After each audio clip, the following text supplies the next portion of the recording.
Hello，大家好，我叫于美张宇轩，我是第5代木器传承人。现在我做盘子上烫画。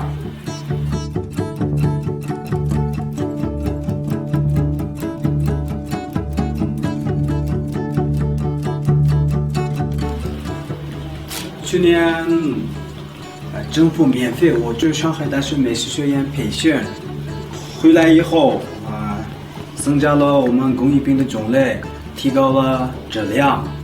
现在我们工艺品的喜欢的游客越来越多，我们的收入也很好，一年净收入10万元。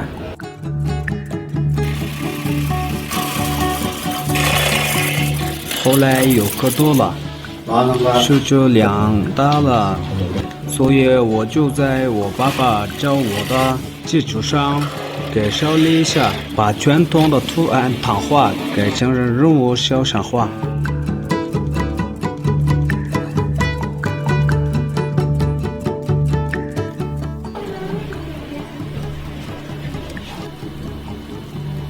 才慢慢的发现，做生意不是挣了多少钱，而是挣了很多陌生人的信任，大家成为了朋友，让更多的人喜欢我们的工艺品。